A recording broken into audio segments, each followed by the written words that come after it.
할렐루야. 하나님의 은혜가 여러분의 삶에 넘치기를 축복합니다. 오늘 이사야서 말씀을 보면 이사야 1장부터 66장 전체를 우리가 보면 그 하나님의 마음, 하나님의 그 구속사의 마음을 우리가 살펴볼 수가 있는데요. 창세기의 그 인류의 창조와 또 타락과 구원이라는 그 구속사적인 관점으로 창세기가 기록된 것처럼 이사야서에도 이사야 선지자를 통해서 하나님께서 그런 구속사적인 관점으로 기록한 것을 볼 수가 있습니다. 먼저 하나님께서 사람을 창조하고 또 그 창조했던 백성들이 타락을 하게 되고 또 하나님이 그로 인해서 징계를 하게 되고 또 회개하게 되고 하나님이 그들을 구원하시고 최종적으로는 요한계시록에 나온 것처럼 이 세상을 심판하시는 그리고 새하늘과 새 땅이 예비되는 영원한 하나님의 나라가 준비되어 있는 이 구속사를 이사야서에서 우리가 볼 수 있습니다. 먼저 창조를 보면 이사야 43장 1절에 보면 하나님께서 이스라엘을 야곱을 창조하셨다 말씀하고 있고 내가 너를 구속했다. 내가 너를 지명하여 불렀으니 너는 내 것이라. 두려워하지 말라. 그러니까 하나님께서 이스라엘을 창조하시고 복을 주셨다고 말씀합니다. 또한 이스라엘뿐만이 아니라 모든 열방 이 세계를 하나님이 창조하시고 또한 창조하실 뿐만이 아니라 주관하시고 운행해 가시는 하나님이심을 볼 수 있습니다. 이사야 13장부터 27장까지에 걸쳐서 이스라엘 주변의 10개 나라들에 대한 운명을 말씀하고 있고 또 이것은 결과적으로 온 열방, 온 세계를 하나님이 통치하시고 주관하시고 또 창조하셨다는 것을 보여주고 있습니다. 이런 이스라엘 백성들 또 온 열방이 하나님을 잘 섬기고 하나님만 경외하고 살면 되는데 그렇게 살지 않죠. 이스라엘 역사 가운데 보면 범죄하고 타락하게 됩니다. 그들의 그 타락한 모습은 하나님을 떠나고 또 우상을 숭배하고 다른 신들을 섬기는 모습으로 나타나게 되는데요. 먼저 이스라엘이 어떻게 타락하게 됐나를 우리 단적으로 보여주는 말씀이 이사야 17장 1절에 있는 말씀인데요. 이스라엘 백성들이 구원의 하나님을 잊어버렸다고 말하고 반석의 능력의 반석을 마음에 두지 않았다고 말합니다. 하나님을 잊어버린 결과이고 또 하나님을 마음속에 두지 않은 결과로 타락하게 되었다는 것이죠. 하나님을 잊어버리고 하나님을 마음속에 두지 않으니까 내 마음속에 가득 찬 것들이 다른 우상들로 가득 차고 세상의 것들로 가득 차게 되니까 결국은 타락하게 되었다는 것을 말씀하고 있습니다. 또한 열방은 어떻게 타락하게 되는가를 또한 우리가 보게 되는데 교만입니다. 열방의 그 대표적인 나라들, 교만한 나라들은 두로나 또 바벨론 이런 나라들로 이제 성경이 표현되고 있는데요. 이 바벨론 같은 경우는 이사야 14장에 보면 그들의 교만을 이야기합니다. 너 아침의 아들 계명성이요 그가 이야기하기를 내가 하늘에 올라 하나님의 뭇별들 위에 내가 앉겠다고 말하고 지극히 높은 구름 위에 올라가서 지극히 높은 자와 같은 자리에 있겠다. 이런 교만을 바벨론 왕의 교만을 말씀합니다. 결국은 그들은 그 교만으로 인해서 또 끌어내려짐을 당하게 되는 것을 보게 되죠. 또한 두로는 그들의 영화를 하나님이 부끄럽게 만들겠다 말합니다. 두로는 부의 상징인데요. 이 세상의 부를 가지고 하나님 앞에 교만한 자들을 이야기하고 있습니다. 또한 또한 이스라엘이 하나님 앞에 타락한 그 원인을 보면 종교혼합주의라고 말할 수 있어요. 하나님도 섬기고 바알도 섬기는 것이죠. 이런 것들이 하나님 앞에서 타락하게 되는 그 원인들이었습니다. 열왕기상 18장에 보면 엘리야가 바알과 아세라 선지자 850명과 갈멜산에서 대결을 하게 되는데요. 이 대결에서 보여주시는 것은 여호와만이 하나님이시라. 바알이 하나님이 아니라 여호와만이 하나님이시라는 사실을 입증한 사건이죠. 좀 더 앞 시대를 보면 사사기 7장에 보면 기드온과 미디안의 연합군의 전쟁이 나옵니다. 기드온의 용사는 300명이고 미디안의 연합군은 메뚜기 떼와 같이 많은 숫자였습니다.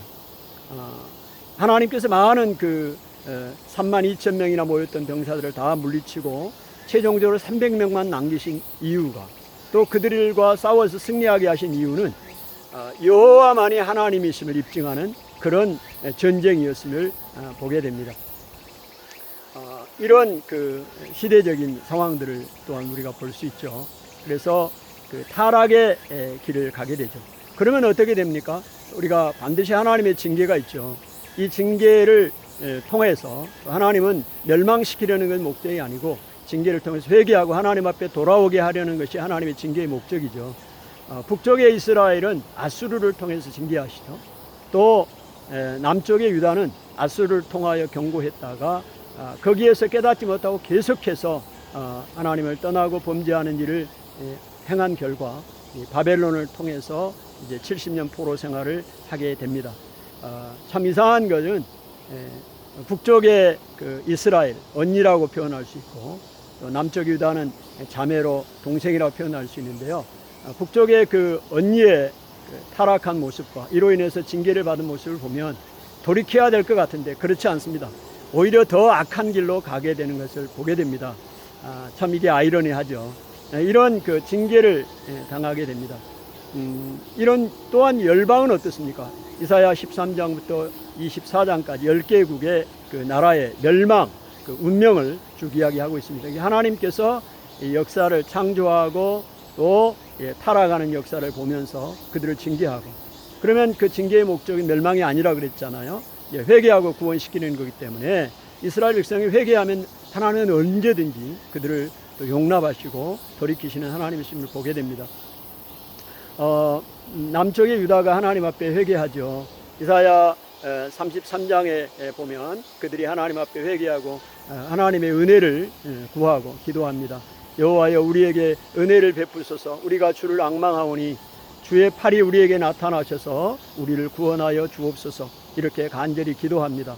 그럴 때 하나님께서 그들에게 내 시대의 평안함을 주고 구원과 지식과 또 모든 것을 주시겠다. 그러면서 너가 여호와를 경외하는 것이 너의 보배다 라고 하나님께서 응답을 주십니다.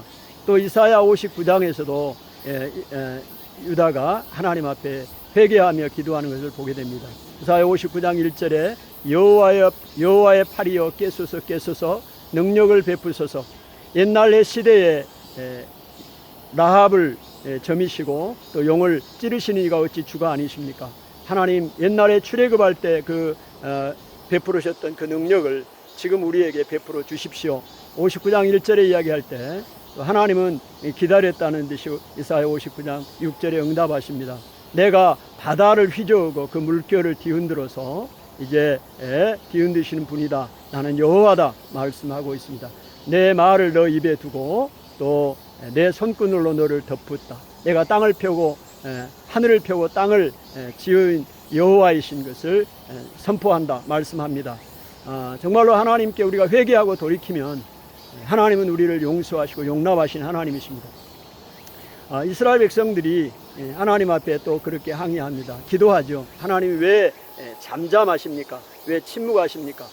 옛날에는 그런 능력을 나타내셨는데 지금은 나타내지 않습니까? 이렇게 말씀하고 기도할 때 하나님께서 이사야 62장에 말씀합니다.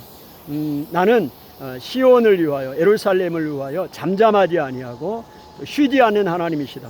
지금도 하나님은 이스라엘의 역사 가운데 온 이 열방 가운데 역사하시고 쉬지 아니하시고 잠잠하지 않는 하나님이심을 분명하게 말씀하고 있습니다. 그러면서 하나님께서 파수꾼을 세워서 이 시대에도 잠잠하지 않게 하신다고 말합니다. 오늘 이 시대에 우리를 파수꾼으로 세우셔서 여호와 이름을 전하고 증거하는 그런 파수꾼으로, 그러니 하나님이 쉬지 않고 잠잠하지 않으니 너희들도 쉬지 말라, 잠잠하지 말라, 외치라, 이렇게 말씀을 하고 있습니다. 하나님께서 구원을 베푸시는 하나님이시죠. 회개하니까 구원을 베푸시는데 이사야서에 보면 실제적으로 역사 가운데 하나님이 이제 구원을 베푸시는 것을 보게 됩니다. 여호와의 종을 보내십니다. 이사야서에는 여호와의 종이 4번에 걸쳐 언급되는데요. 그 고난의 종으로 일반적으로 묘사되어 있고 우리가 잘 아는 것처럼 이사야 53장에 그 4번째 여호와의 종으로 묘사된 예수 그리스도. 그러니까 궁극적으로 여호와의 종은 예수 그리스도를 나타내고 있습니다. 예수 그리스도가 이 땅에 오셔서 고난을 당하시고 또 또 우리를 위하여 죽으셨다는 사실을 말씀하고 있습니다. 우리의 구원자가 되었다는 사실이죠. 이사야 53장 10절에 하나님께서 이 여호와의 종이 고난 당하는 것, 상함 당함을 허락하셨다 말씀하고 계시고요. 또 그가 여호와의 종이 그의 영혼을 속건 제물로 하나님 앞에 드리게 되었다고 말씀하고 여호와의 뜻을 기쁘신 뜻을 이루어서 기쁘게 하셨다고 말씀합니다. 이사야 선지자는 예수 그리스도가 이 땅에 오실 것을 700년 전에 예언하셨습니다. 그리고 실제로 예수 그리스도가 우리의 구원자로 이 땅에 오셔서 그를 통하여 모든 인류를 구원하시는 하나님의 역사를 구속사가 되신 구원자가 되시는 것을 말씀하고 계십니다.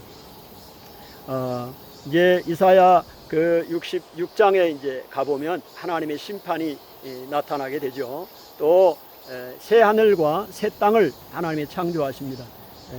이제 땅을 기경하고 씨앗을 뿌려야 이제 그 곡식을 또 수확하는 것처럼 새 하늘과 새 땅이 임했다는 것은 옛 하늘과 옛 땅이 심판을 받았다는 얘기죠.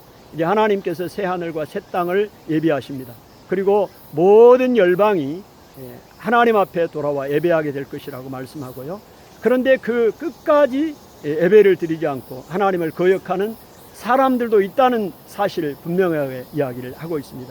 그럴 때 이사야 66장 24절 제일 마지막 절에 이사야는 그렇게 충격적인 말로 이사야서를 마치고 있죠.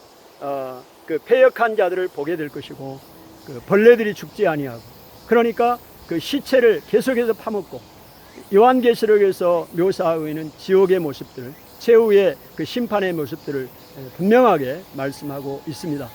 이사야서 66장을 통해서 하나님은 그 하나님의 구속사, 하나님께서 이 세상을 창조하고 사람들을 창조하시고 이 백성들이, 이 사람들이 여호와 하나님만을 섬기고 살고 복을 받기 살기를 원하시는 하나님의 마음을 보여주고 있습니다. 그런데 이 사람들이 타락하고 죄를 짓게 되고, 또 그래서 하나님이 그들을 돌이키기 위해 징계를 내리시고, 그들이 회개하고 돌이킬 때 하나님께서 그들을 용서하시고 또 회복하시는 것을 보게 됩니다. 그러나 이 마지막 시대는 반드시 하나님의 심판이 있다는 것을 말씀하고 끝까지 하나님을 외면하고 또 우상을 숭배하고 살아가는 사람들에게 불심판이 있다는 사실을 불과 칼로 심판하신다고 분명하게 말씀하고 있습니다. 이사야 이 구약에 나오는 그 하나님의 구속사를 우리가 잘 살펴보았으면 좋겠습니다. 감사합니다.